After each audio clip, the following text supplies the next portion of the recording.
Hi guys, and welcome to Primetime Mitch, and today something a little bit different. We're going from the screen to the page. I am very pleased to be joined by Don Campbell, a new up-and-coming horror author. How are you doing, sir?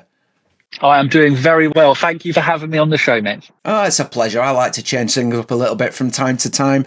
And I think what really sort of drew me to you really is the fact that you are a horror author, and I love horror. It's my favourite genre, and there's a lot of it on this channel, and I like to get new perspectives, not just from people that watch loads of movies, but also for people that create stories themselves. I think it only makes sense to ask you really where it began for you, where you got this bug for writing the scary kind of story.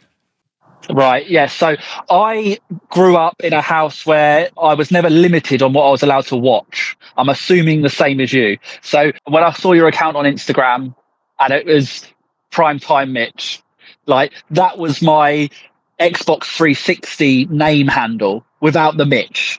Oh, wow. So I just had Prime Time and then B, then star. That was my handle for thing. So when I saw yours, I was like, that's clever.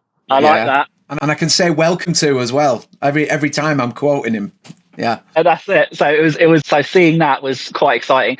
It started with Freddy. I think that was a lot of people of my generation's introduction to something scary was Freddy Krueger. Nightmare on Elm Street will always be my most fear-inducing memory as a child, not wanting to go to sleep. I genuinely liked the fact that now, not then, but I like the fact that it was so clever that a baddie would be able to get you no matter where you were, provided you were asleep. Yeah, it's that vulnerability, isn't it? I love talking about Freddy, and I'm so glad that was your inspiration. So I got to do this. I spoke to 𝗪𝗚𝗡𝗥𝗚 not long ago, and we were just discussing what it is about Freddy and Nightmare on Elm Street that does it. And I've noticed from reading about you in the time I've had that it does seem to be about a fear as a child, and I don't think there is any better fear than that fear of going to sleep and that fear of not being able to have any control over things. Absolutely. Most other horror elements require you to be in a place to be caught by something. Whether you're going to Camp Crystal Lake or you're going to Haddonfield, you have to go to a location that's going to be where something bad is. On the grand scheme of things, you can't really control whether you go to sleep or not. You're going to have to at some point. So that was something that really stayed with me. That, and then closely followed by Child's Play, Chucky, because now I can't go to sleep, but I can't stay in my room either because my teddies are going to get me. As soon as I watched that, I was the child that was then really religious about putting all my teddies down really gently. Treating them well. Just in case I upset one. That was, so I really, really enjoy the horror genre in general, TV, film. It started with audiobooks. I listen to audiobooks a lot in my main full-time job. I'm a school caretaker, and a lot of my job is systematic. So I don't need to think too much about it. So I can put something in while I'm fixing a sink or while I'm doing. So I can listen to hours and hours a day of audiobooks. I can get through 6 hours of audiobook a day. So I was consuming so much, and I had a recurring nightmare as a child that I kept on thinking this would actually make quite a good story, right? So go on. One of the teachers in the school, he's got published books. He writes very little fiction. He writes stuff for teachers, how to be a great teacher kind of books. I went to him and I was like, look, I've got this idea for a book. This was a couple of years ago now. I said, I've got an idea for a book. And I sat down with him for about half an hour and told him a blueprint of the story. I was like, right, this is the idea. And I finished telling him and he goes, that sounds like an incredible story. And I was like, I need you to write it. And he was like, what do you mean? I said, well, you're a writer. You write. I've given you the story. I need you to write it because I think the story needs to exist. And he said, no, you're going to write your story. I said, I don't write. I listen. I know books. I read. I listen. But you write, so that's your thing. And he was like, no, he goes, I'm not going to write your book. If I write your book, it's going to be like, picture your favorite film and then someone else makes a remake of it. Yeah. It's telling the same story, but it's that person's interpretation of your story. And it's never as good. I was like, I wouldn't go that far because I've seen some pretty good remakes. But I said, however, I kind of get what you're saying. He said, look, I'll coach you on writing and stuff. After a while, he was like, you don't really need me. He goes, you know about pacing, about beats of a book and making sure everything goes well. He goes, so just run with it. So that's how it started. Was my good friend, he believed in me more than I believed in myself to write my story. Did you find that when you began to write that story, that it flowed out easily because it was your idea and you realised that you was right? Kind of. Okay, so it was a rocky ride. So it was. So basically, I managed to write a basic plot. So sort of, it was like 3 A4 pages of writing to say, well, this has to happen, this has to happen, this has to happen. So I wrote the plot in about an hour. I was just like, and this is the whole story. This is how the story will go, because this is how it should go. Now, my dream was just about the baddie. The actual events in my book are just, so I had a baddie and I was like, he's terrifying, or they're terrifying. He's an entity. He's the dark man. He lives in the woods. And I was like, right, so that's the baddie. Now I have to make some people, children in this case, who are now going to have to experience the baddie, and we'll see how they deal with it. So I was like, right. So I had my baddie, and I made my children, these children, they're just combinations of people I know, little character traits from different people and put into other people. And I was like, right, so how would they react to this happening? And then the story started to build. The location is completely fictional-ish, but it's Oakhaven. I made the place up. It's just, I wanted a Surrey, because there's not many Surrey-based horror. So I was like, I want one from round here. I thought, we are surrounded by woods that bring most people in the area so much joy. If you go to the woods in Byfleet, where I'm from, you've got people running, you've got people walking their dogs, kids playing, building dens. It's beautiful. And I was like, I'll make it the opposite in this book. It's going to be dark. It's going to be somewhere no one wants to go. It's going to be very, very uncomfortable place to be. Rather than feeling like you're going back into nature, it's nature gave up there kind of thing. What story was this, Don? So that's Whispers in the Woods.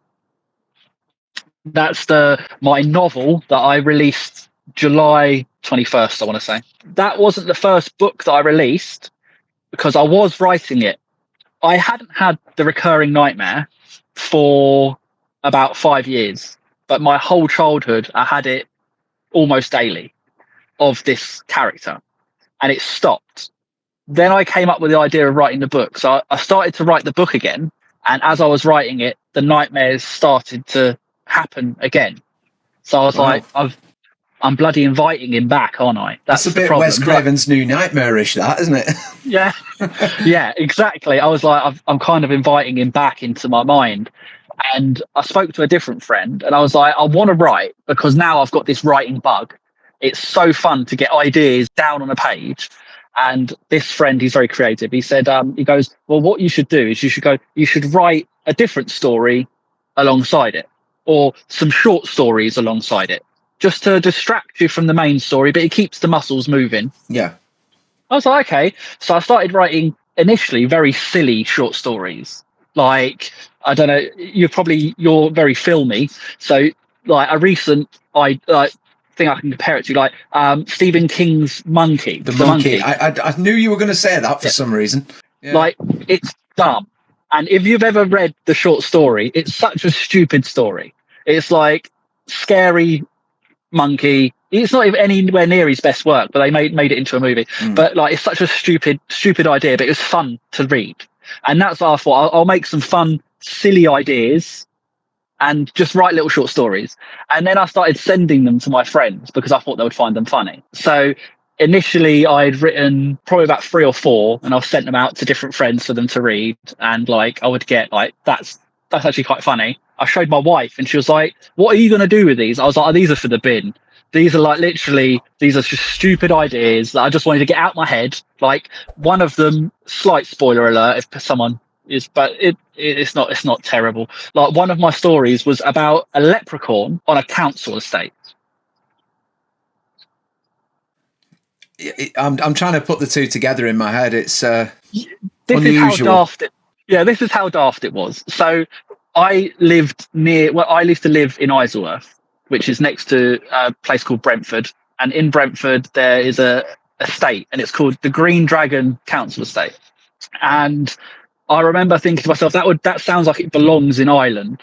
Yeah. Like Green Dragon, I was like, that sounds like it belongs in Ireland. It's just a stupid thought. And I thought, well, no, let's make it in England, but let's bring some Ireland into it. And it starts off as like a rumour between the kids on the estate that, the abandoned flats that are over there where no one lives, they shut it down because it had I think I started saying it had like bad cladding. Yeah. But then obviously I thought that's quite insensitive, because now, while I was writing it, that happened, and I was like, I can't do that. No, you can't write that, can you? No pun intended.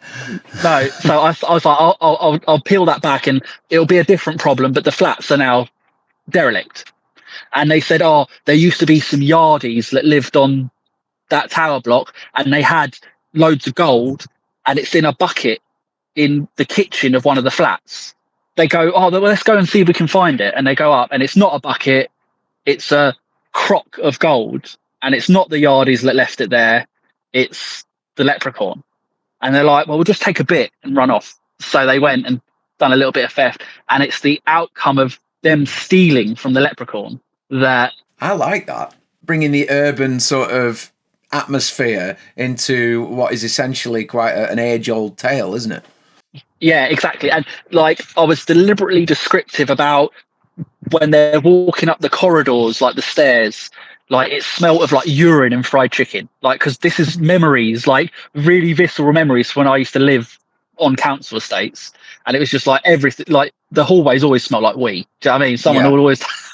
So I tried to make it as very gritty and urban as possible. But then you've got this demonic leprechaun who's now extremely angry with the people that have taken from him, and now he's coming for you. So that was one of the silly stories that I came up with. So once I had about 8 of them, my wife was like, why don't you put them together and just release a short story collection? I was like, but my main book's not ready yet. And she was like, well, this is quite a good taster so people can get an idea of... And I was like, but these are all different. There's no common thread that goes through them all.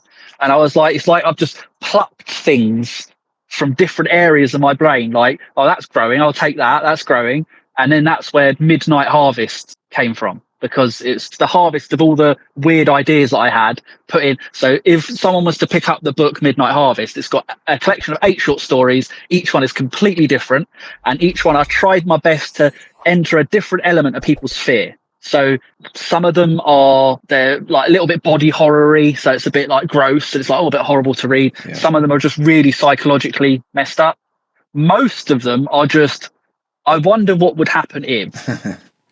That's how most things start, isn't it, really? Well, I think it's how things, most stories should start, is what would happen if this happened, kind of thing. So there's people losing their memory, which is terrifying to a lot of people. Yeah. But what if the memories you lose aren't very nice? So I like to play around with stuff like that. So I have lots of fun with that. And then I made sure that everything I wrote, I released, is available in audiobook, because it is my main consumption of literature is through listening to it. So I thought I want at least people the same as me to be able to listen to it regardless. So everything I would write, I made sure it's available on audio.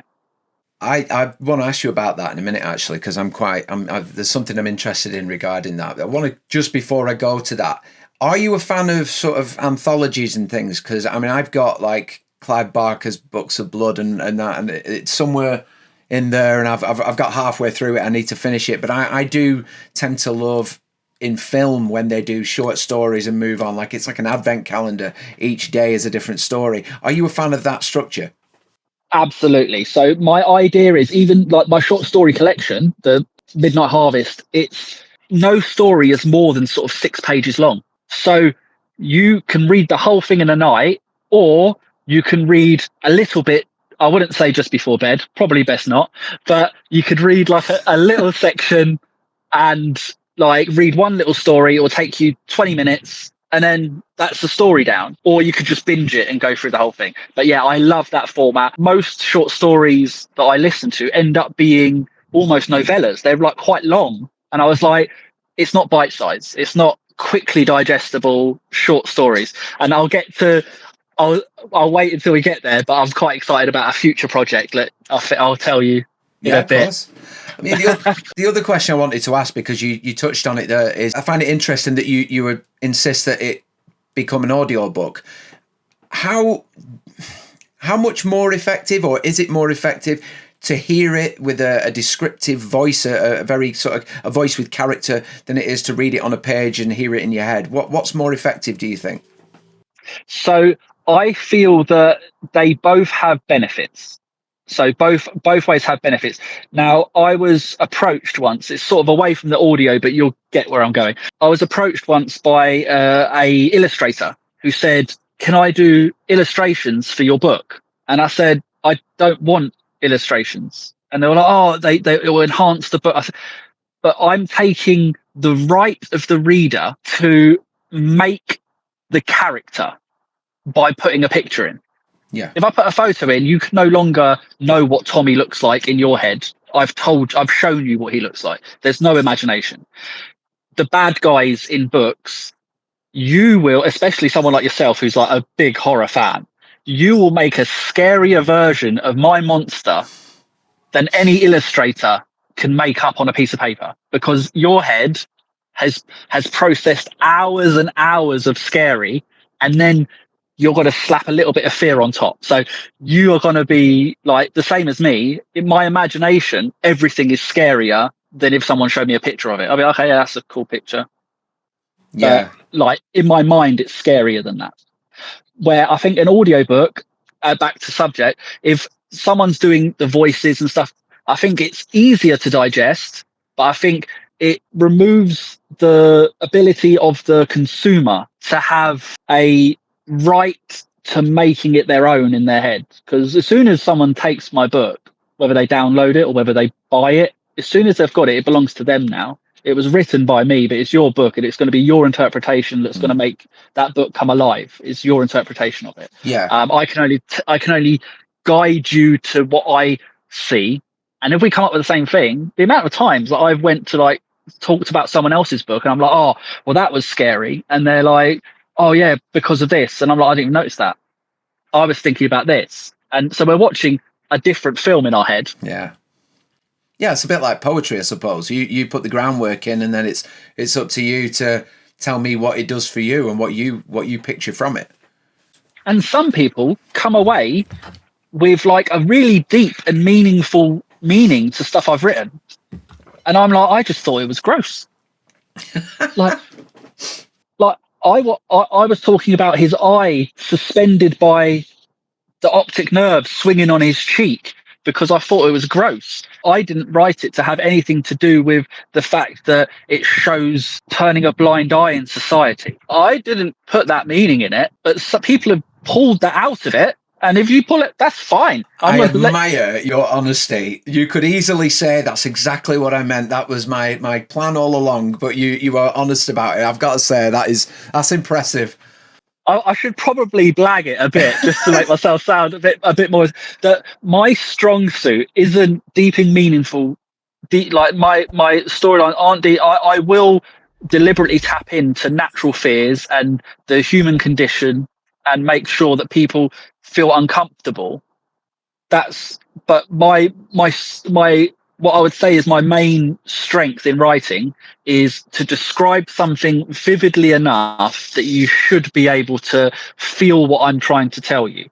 I don't, none of my writing's massively dialogue heavy. There's dialogue in it, but a lot of it is just building an eerie condition that you're sat in. One of the most beautiful reviews I ever had was on my most recent work, which is Fright Manifest. But someone said, like, and it touched me. I read the review. I've had some reviews that I'm like, I don't want to, I'll delete that.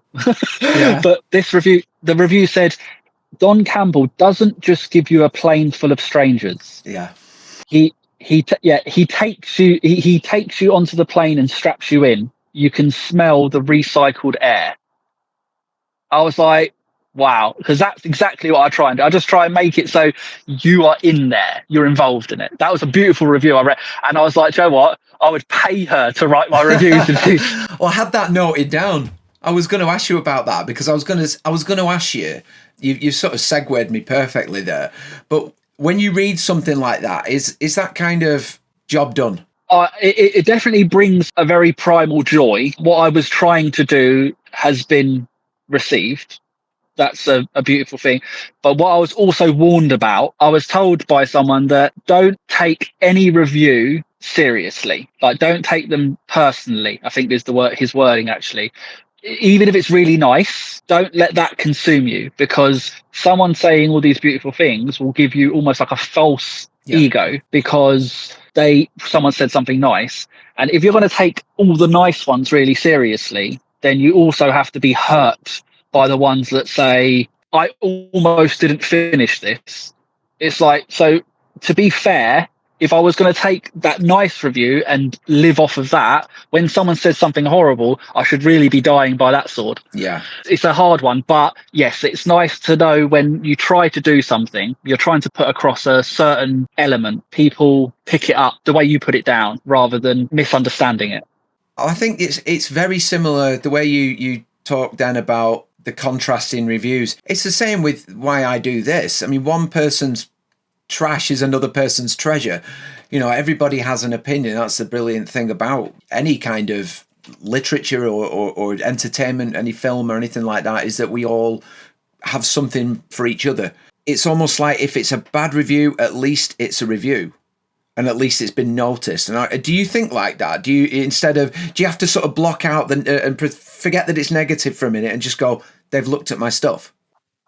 Absolutely, especially when, this is obviously a note to anyone that wants to leave me a bad review, feel free to do so. However, I do appreciate it when someone says, I didn't like it, or it wasn't for me because. Yes, you need a reason. I haven't had, touch wood, because obviously it looks good on a algorithm if you've got 5-star reviews all the way through, because of course that looks fantastic. However, look at the great books. If you look at Stephen King's Stephen King's Carrie, the ones that people really, really say they're amazing, they're the best horror books ever written, and click on Goodreads, you'll be able to find 1-star reviews. Yeah. Just a 1-star review. So you're always going to get negative, but it's good if it looks good. I haven't really had any reviews below 3-star. And when I started, I was like, well, as long as it's above 3 stars, that's above middle. So I'll be happy.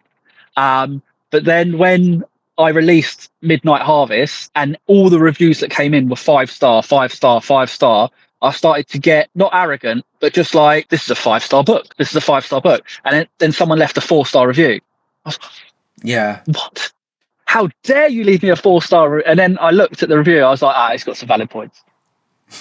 Like, it's how we improve, isn't it? Yeah. It's not a perfect book. If it was 5-star, then like that person enjoyed it without flaw, where some people will. But his thing was, I really enjoyed it. The stories were a bit too short. Okay. Yeah. So it wasn't completely for you because you would have liked a longer version of the story. So that's 4-star. Thank you. Yeah. I appreciate reasoning. I'm glad you seem to be setting me up for a lot here. But I do a lot of letterboxed reviews, and I do videos. There'll be one going out in the next couple of days where I go through all my letterboxed reviews of the month, but every one of my reviews has a paragraph of why it's been given this star rating, because there's a lot on there that just leave 3 stars, 2 stars, and that's it. Or they'll do one word or one sentence, and it's just, I want to back it up. And the thing I wanted to sort of talk about here, because it seems sort of relevant when it comes to how you perceive something, is I've been interviewing a lot of independent film directors who are doing things on very low budget, and one of them was no budget recently, and I tend to look at those in a different way because they are so limited. Let's see the idea. I'm not so much too bothered about the quality, but I want to see the idea. Do you think you gain more ideas from the reviews that say, I wanted a bit more of this, a bit more of that, than you do from the positive ones? Yes. So most of the 5-star reviews is his world building is great. He's good at putting you in the location. He's so descriptive, etc. So that's where my strength is. So I know that people enjoy that. But when someone says, "Oh, the short stories are a bit too short," so Midnight Harvest is when I wrote it, I wrote Midnight Harvest Volume 1 deliberately, because I thought this is a good outlet to release these short stories. So I could just keep releasing these volumes one after the other. Midnight Harvest Volume 2 has probably got about 5 stories written, ready to go. I could probably throw together 2 more, which I don't push. I just let them organically come.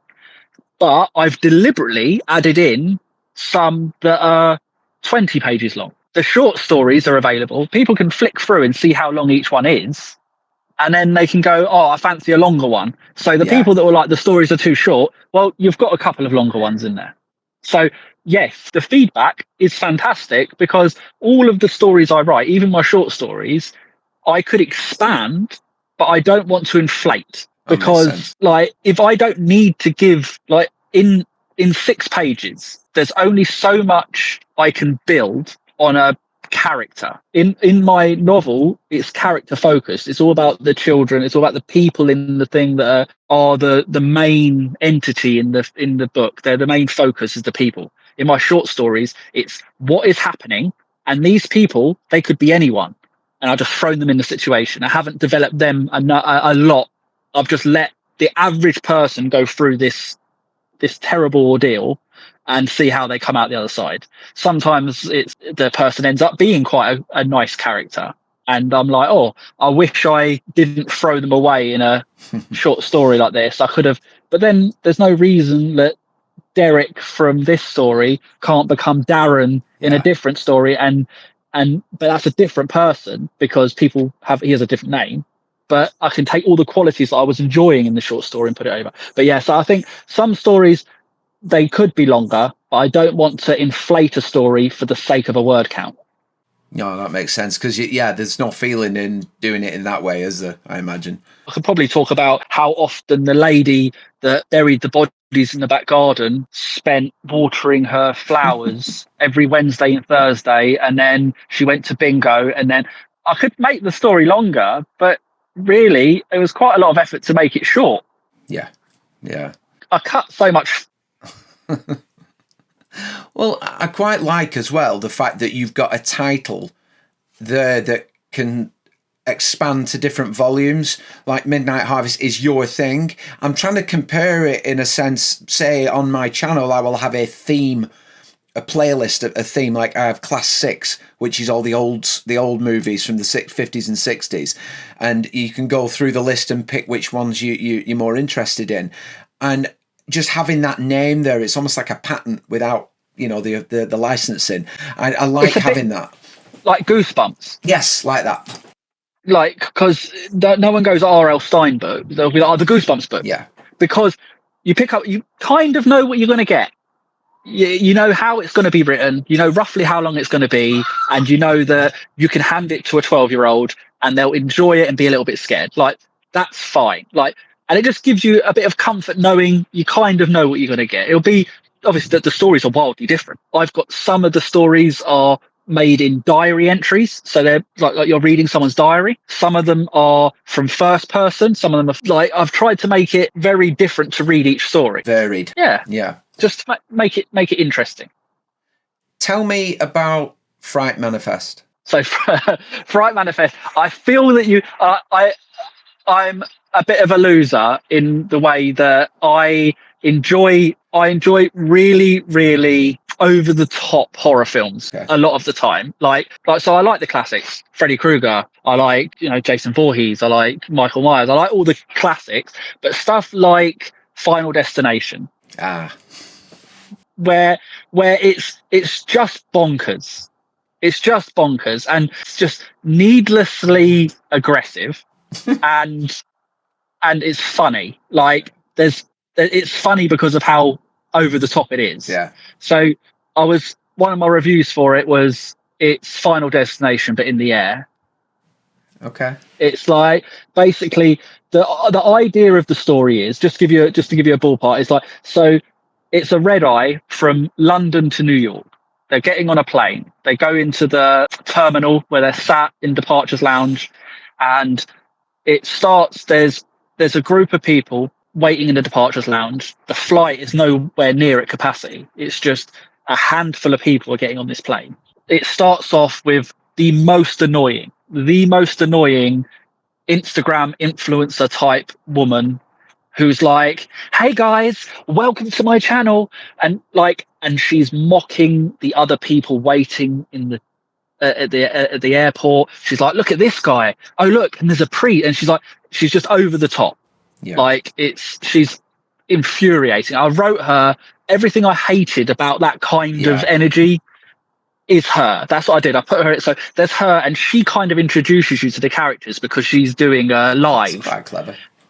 Yeah, so I thought that's a good way that I can actually go through all the characters, but she's going around, and I made her really, really horrible. I also made a fake Instagram page for her, like a real Instagram page, but made like it's her, and I've used I think it's like DaVinci AI, the AI person maker thing, and I've made pictures so it looks real, but it's her like taking the mick out of loads of nuns on a bus, and it's her taking the mick out of a homeless guy, and like basically a really horrible Instagram page where you just hate her.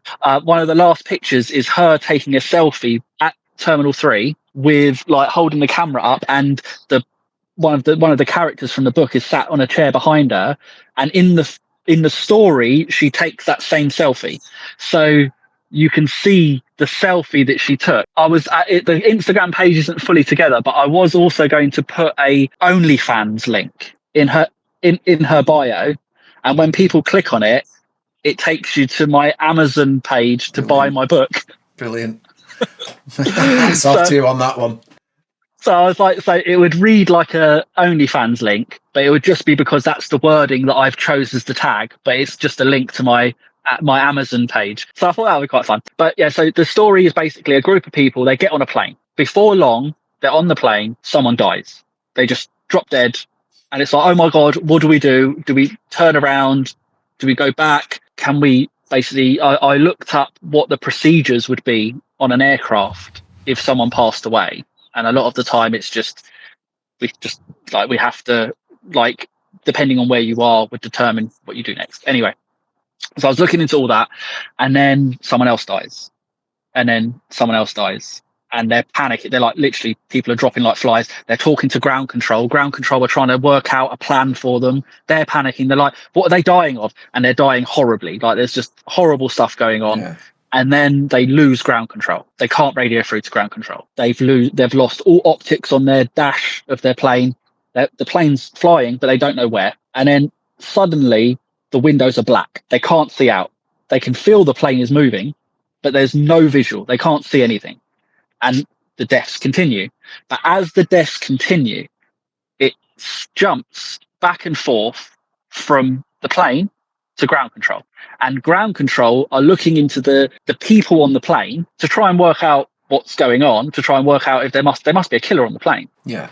Like killing it, because the lights go off, and when they come back on, someone else is dead, like, and in a really bad way. So they're like, there's a killer on the plane. But then they start looking at all the people, and so someone will die, and then the next chapter will be ground control finding their file and working out they're not a very nice person. But so it's something dark is happening, and people are effectively being judged and punished on the plane, and to the point where. But then you've also got the other element of chaos, which is the people on the plane are like, who is doing this? Yeah. So they're starting to argue with each other and be like, I think it's him. No, I think it's him. And there's now aggression happening on the plane where people are trying to hurt each other and get angry with each other. But you're sitting there going, well, who the hell is it? Yeah, it's probably one of the funnest stories I've written. It's very, very fun. I like the sound of that. I definitely want. I'm going to have to speak to you after this about obtaining some of your material, because that sounds exactly like the kind of thing I'd be invested in. Just quickly, now we know what you've got out there, and before we go on to talking about where we can find this sort of stuff, I just want to ask you a bit of a random question, really, because we've touched on all the horror, but with this being a movie channel, I thought I'd ask you: do you have any favourite? Completely off course this, but do you have any favourite movies that aren't horror that do a lot for you? So movies that aren't horror that do a lot for, I've got a lot. I love movies in general. One is obviously it's written by a horror author, but Shawshank Redemption. Oh God, yes. That is it's a beautiful film. I think that does so much. I've also got not mind numbing stuff. That one of my favorite movies of all time is Drop Dead Fred. Again, we need to speak after this. I actually did a watch along of that early into this channel. I'm Rick Mayall is my idol. Yeah, devastated. Yeah, still am. Drop Dead Fred was something I would watch on repeat. It was perfect. And then after Drop Dead Fred, obviously you had Bottom and stuff like that, which obviously he continued to be amazing in. Yeah. So Drop Dead Fred was one of my favorite all-time movies. It's a difficult one because there is so much. Something I could watch again. It's horror-ish, but I like The Green Mile. Yes, I read that as well. It's fantastic. Yeah, so it's horror-esque because it's horrific what happened. One of the reasons I love horror is a beautiful genre for the simple reason that it can encapsulate every other genre. Well put. No other genre can encapsulate every single other genre. You can get like action and romance, you can get sort of action and horror, but it starts to fall apart in subgenres. Like it doesn't work that way. Where horror, it can be funny and scary, it can be romance, it can be thriller, it can be historical, it can be and it could be all of those in one film if you really put your mind to it. And I think it's tapping into the primal discomfort of horror elevates all the other elements. You will fall in love with a character quicker because you've went through experiencing death with them. Well, I also agreed with something I read that you said about it being the most honest genre as well. It doesn't shy away from the horrors of the world or sugarcoat them. It just gives it to you that this is not a perfect world and these bad things do exist. Yeah, so like in one of my most recent stories I've written, there's a scene in it where a character stands up to a baddie. It's just a regular human baddie. It's not like a monster or anything, but he stands up to a baddie and he's like, the baddie said something terrible. And he's like, it's just really, really horrible. And he's come over and he stood up to, and then the baddie knocks him out. And it's just like, the baddie leans in and goes, did you think this was a film? In real life, the tough guy wins the fight. Yeah. Not the brave guy. And I think horror does that. Like horror allows the baddie to win. Yeah. Where like action films, nearly every time it's the goodie that wins. Yeah, in the most elaborate way possible. Yeah, and in horror, no, every one of those children is getting butchered. Yeah. They're not surviving the big monster. Don, tell me quickly before we go on to where we can find all your stuff. Tell me about From the Shadows. From the Shadows. So that's so From the Shadows is a newsletter that I'm attempting. It's literally I've got two. I want to try and do it bi-weekly, so sort of every fortnight. It's a newsletter I'm trying, and the newsletter basically consists of cool stuff that's happening in horror, just like new films that are coming out, and I'll tag a link to like trailers to watch the trailer of it, a brief description of what's happening in it and my interpretation of what that means for horror. I'm not a movie expert. Like I'll leave that to people like you who will be a movie expert. I'm a movie consumer. And for the average movie lover, don't ever forget that. You're for the average movie lover, but you're not the average movie lover. You are an encyclopedia, right? So, but you do make us feel. My cat just walked past the camera. Good to have him on the show.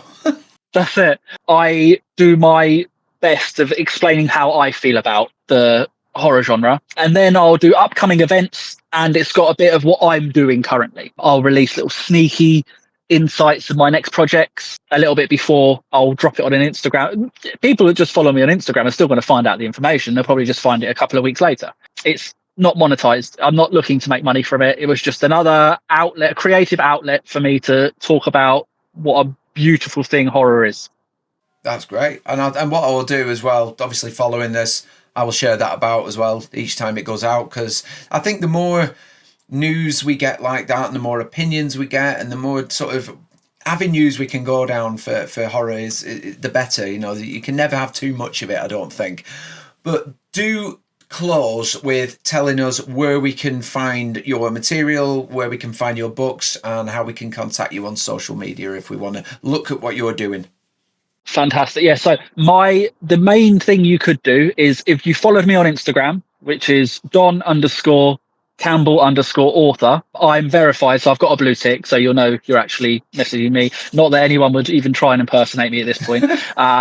But one day I'm hoping I'll be important enough. At least I've got that in the bank. So if you follow me there, I've got a link tree that's got all my links. So it'll have my Amazon store. If you reach out to me, I'm new. I've only been writing for a couple of years, releasing stuff. Typically, if you're interested in something that I've written, this goes out to your whole audience. If you're interested in something I've written, reach out. I'll happily send you things. I'll happily send you a free ebook of this or that.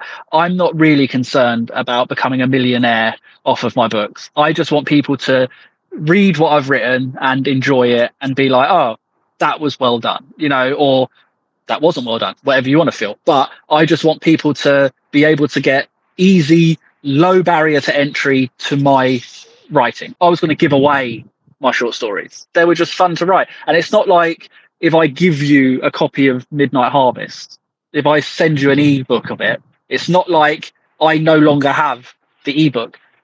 No. Like I work in an industry where I can give away as many of my thing and not have any less of it. I'm not selling t-shirts. Yeah. So I'm happy, tell people, let people know they can reach out. They can reach out and I'll talk to them. That's another thing. If you drop into my DMs and say, oh, I read this, can you explain this, or what you think, I'll reply. I'm not too busy to talk to people about what I've written, and I'm definitely not too big of a person to think that people can't help me better what I'm doing. So yeah, reach out, talk to me. See, it's great to find somebody that actually does it for the love of it. I think that's something that's sort of dissipating nowadays, is that we kind of we're looking at the reward financially rather than the reward of doing something we enjoy and the satisfaction you get from it. So it's good to hear that. Guys, if you want to contact Don, please do, because he has been very open with me. He has been great to have on Primetime Mitch. All the links that he has given us and all his links to his books and any other social media is down below in the description. So if you want to head there directly, just check it out below. All the links are there for you. I just want to thank you for coming on today, Don. It's been great. I love having authors on because I just think it's great to hear creative minds telling me things like this, and I like to hear the movie opinions as well, because they're always slightly different to those like me that have square eyes and stare at screens forever. So thank you for coming on today. I really appreciate it. And guys, if you enjoyed this video and you enjoy my content and you want to see more like this, please hit that subscribe button and that notification bell down below to be notified of any future videos. Drop some comments below if you want to talk to us about it, and if you want to speak to Don about any of his work and you want to give an opinion and ask him any questions, please do. They will go straight to him or contact him directly like he said. But for now, appreciate your viewings, always do. Stay safe, take care everybody. Thanks for your time, guys. There's a couple of options down below if you fancy some different content to what you've just watched. Thank you for supporting Primetime Mitch.